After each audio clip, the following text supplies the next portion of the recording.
sabia, o cara. Fiquei agora, eu sou parceiro do Hélio de la Penha. Cara, tiro, foi um massacre, né? O que aconteceu.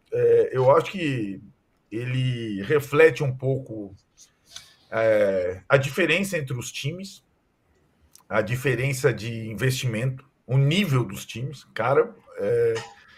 E acho que a estratégia do São Paulo para diminuir essa diferença não deu certo, né? A estratégia tática não deu certo no primeiro tempo. E a bola não entrou, não sei como. Até agora eu não sei como. Né? A bola na trave, bola raspando e tudo mais. No segundo tempo, eu acho que aí aconteceram duas coisas. Uma coisa que a gente já vem observando no Botafogo, mesmo no jogo com o Corinthians, no brasileiro, e nos confrontos com o Palmeiras, a vitalidade e a qualidade do Botafogo é tal que, a partir do momento em que o Botafogo não define o jogo completamente, humanamente é impossível manter tanto vigor e tanto volume de jogo como aconteceu contra o Corinthians, contra o Palmeiras. Então, a partir dos 20 minutos, inclusive os jogadores do Botafogo, os principais, que são, cara, parece que eles cavalo puro sangue, sabe? Eles são substituídos, né? O Luiz Henrique, o Igor Jesus, tal. E aí tem uma possibilidade para o adversário. E o São Paulo teve essa possibilidade, né? Perdeu até uma chance com o Caleri. E acho que claro que ambiente, terreno, contam muito num campeonato como a Libertadores, né? Então, o Morumbi é um estádio em que o São Paulo está acostumado a jogar, a torcida do São Paulo está acostumada com essas.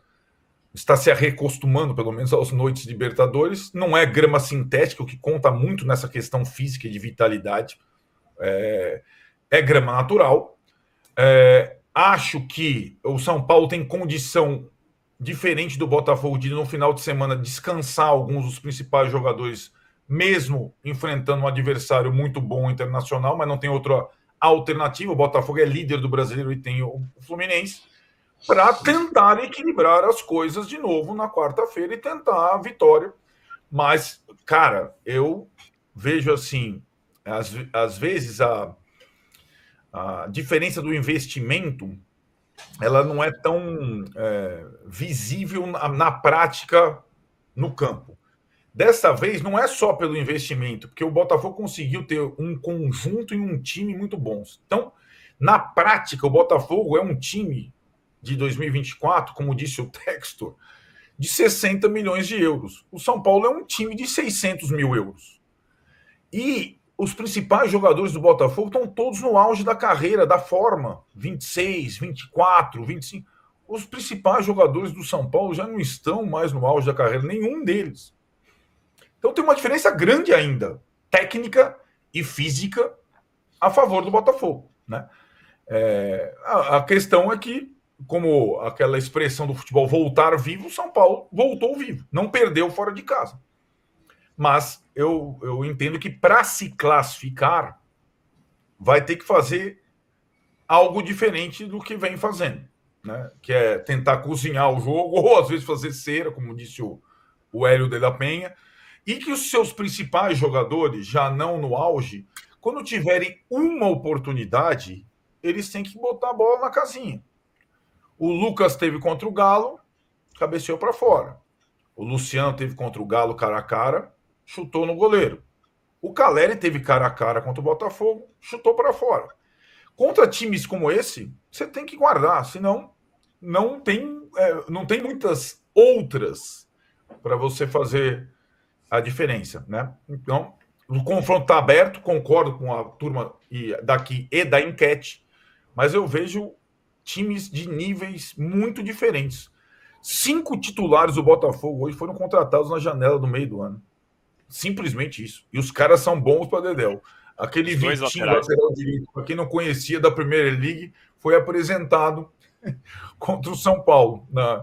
Eu arrisco a dizer que, fora o Rafael, o goleiro, e o John, que são mais ou menos no mesmo nível, mas o John não está também já no ocaso da carreira como o Rafael, e os zagueiros do São Paulo, que são bons, como os do Botafogo, os demais jogadores do Botafogo, todos seriam titulares do São Paulo. Todos. Laterais, volantes, meias, atacantes. Pra você ter uma ideia do desnível dos times hoje em dia. Deixa eu ler aqui a mensagem direito que eu li pela metade. Esperando deitado por 100 anos, o maior crítico das galáxias do antijogo e das ceras criticar a cera insuportável proferida pelo time do Morumbi contra o Fogão. É aqui a mensagem do Éder Jairo Minelli, aqui, falando sobre a cera do São Paulo. Se eu estou entendendo bem, a cera, que eu condeno sempre, e Tele Santana também condenaria lá dos céus, ele, dependendo do time dele, ele teria confundindo com antijogo do Gandula, do outro que murcha a bola, do outro que faz não sei o que lá. São coisas um pouco diferentes, né? E espero que o São Paulo não murche bolas, não invada campo, não que deixa que no campo dele ele se comporte de forma civilizada. Né? Neste particular, aliás, né, Arnaldo? São Paulo e Botafogo tem história no Morumbi, né? Fazer feira, goleiro Tá do certo? Atlético, né? Peraí, Zé. E tem que fitar o Rafael, que foi feira igualzinho. Sim, né? Isso. Sim. Mas eu estou querendo lembrar o que houve entre o São Paulo e Botafogo no Morumbi, lá atrás, quando os seguranças do São Paulo aprontaram uma barbaridade contra o time do Botafogo. Quando o São Paulo era malvadão, né? Naquela época o São Paulo era malvadão, né? Isso. Década de 80, né? Isso. Malvadão. Juca, o Corinthians o Corinthians não precisou furar a bola, não. Ganhou do Fortaleza 2-0, virou o jogo. Agora é Depay e tal, vai estrear. Tá saindo do buraco. O Corinthians fez a melhor partida do ano em Fortaleza. 2-0 ficou pouco, porque o Thales Magno perdeu 2 gols imperdíveis e o Yuri Alberto perdeu mais um, embora tenha feito 2-0 no final. Ficou muito complicado para o Fortaleza, que está evidentemente em queda. Tem este jogo com o Bahia, agora que é um jogo absolutamente decisivo para ele. Claro que pode chegar aqui em Itaquera e, por dessas coisas do futebol, tentar reverter esse resultado, mas é muito improvável que o Corinthians, que em regra perdia o jogo fora de casa para se classificar em Itaquera, vá dar esse mole. O Corinthians tem um jogo na tarde de sábado razoavelmente tranquilo contra o Atlético Goianiense, com a expectativa, né, da estreia do Memphis, e depois o jogo, né, contra o Fortaleza pela Sul-Americana.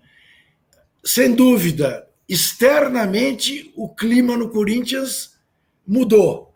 Internamente está cada vez pior. Está uma verdadeira guerra entre conselheiros vitalícios, não vitalícios, diretoria, diretor financeiro, acusações de toda a ordem. Está mas realmente uma guerra. Parece que a dupla Ramon e Emiliano está conseguindo blindar o time desta confusão política, até porque os dois argentinos, mais do que veio da Holanda, não entendem nada da crise política no Corinthians.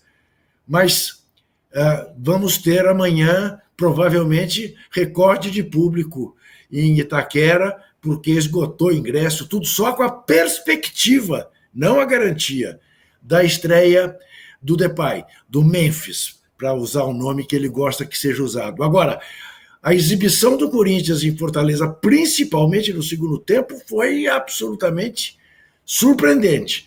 Eu não sei em que medida imputar isso mais a essa queda, né, a essa aparente virada de fio do Fortaleza, ou a exuberante atuação de Igor Coronado. Eu que bato nele dia sim, dia não, dia outro também, quero deixar aqui registrado que ele teve uma extraordinária, parecia um meia de antigamente, né? A ponto de botar em risco a titularidade de Rodrigo Garro.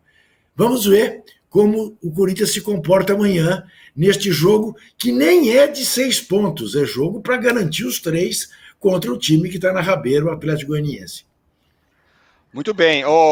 Danilo, para fechar, queria que você falasse desse Corinthians. Virou a chave, mudou tudo.